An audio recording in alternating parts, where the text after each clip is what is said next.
සාදරයෙන් පිළිගන්නවා අභිරහස් ගවේෂණයට කැමති ඔයාලා සියලුම දෙනාව ආරච්චිගේ අඩවියට.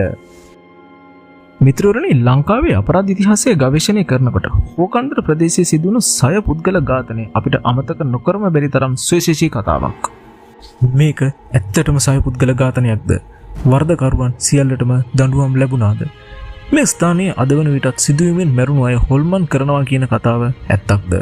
ලංකාව තුළ DNA පරීක්ෂණ වලින් සනාථ කරගත් පළමු වන දූෂණ සහ ඝාතන සිද්ධිය මෙයද?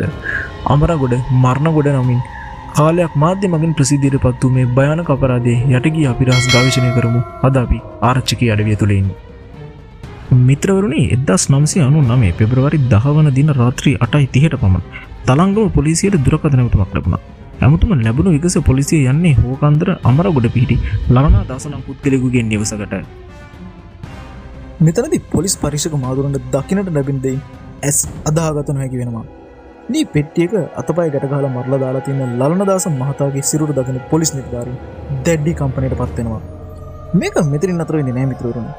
මේ අසල සෝදිසි කරනකොට ගෙදරම සාලය තුල ලලනදාස මහතාගේ බිරිඳ එනම් සිරියාවතීගේ සහ වැඩිමල් දුවන චන්ද්‍රාගේ නිසර සිරුරත් ලේ විලක් මැද විශාල කැපුම් තුවල සහිතව දක්නට ලැබෙනවා. මේ අසලම දුරෙහි සරණීරුවක එල්ලා තිබෙන ලලනදාස මහතාගේ දෙවන දුව චිත්‍රාගේ සිරුරට දකින පොලිස් නිලධාරීන් තවත් දැඩි කම්පනයට පත් වෙනවා.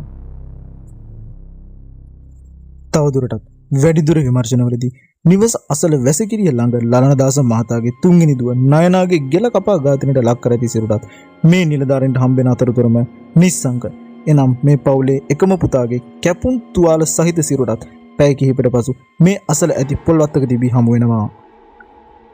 මේ අසලම අමරදාස නම් පුද්ගලෙක් වැටිලා ඉඳලා තියෙනවා.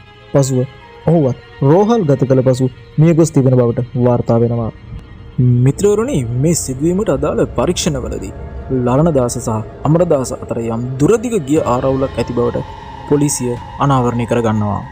මේ අනාවරණයෙන් පසු කරගෙන යන විමර්ශනවලදී සැකකරුවන් 3 දෙනෙක්ව අත්අඩංගුවට ගැනීමට හැකි වෙනවා. මෙම අත්අඩංගුවට ගැනීම මගින් මෙම සිද්ධියේ සුළු මුල දිගහැරෙනවා. මේ සිදුවීම වන දින දහවල් පිටුපස දුරින් නිවසට ඇතුළු වන අමරදාස සහ ඔහුගේ පුතා ගයාන්ද, සංජීව, මහින්ද හා නන්දන යන පාපදවරින් එදින දහවල් සිට සැලසුම් සහගත විදියට මේ පවුලේ සියලුම දෙනාව ඝාතනයට ලක් කරනවා.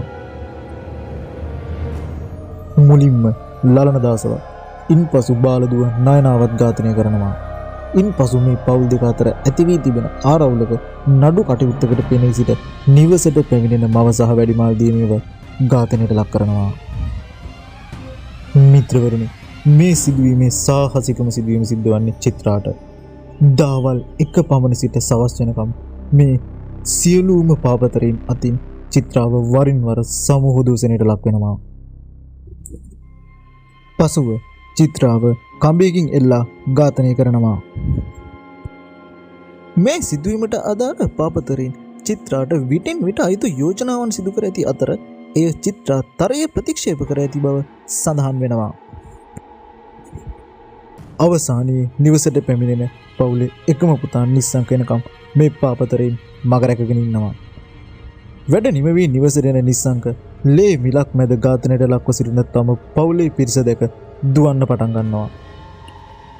අමරදාසත් නිස්සංකගේ පස්සෙන් පන්නා තියුණු ආයුධයකින් නිස්සංකව ඝාතනය කිරීමට තත් කිරීමේදී දෙදෙනා අතර පොරවැදීමක් ඇති වෙනවා. එම අවස්ථාවේදී නිස්සංක මිය යන අතර අමරදාසට දරුණු තුවාල ඇති වෙනවා. පසුව අමරදාස රෝහල් ගත කිරීමෙන් අනතුරුව මිය යනවා.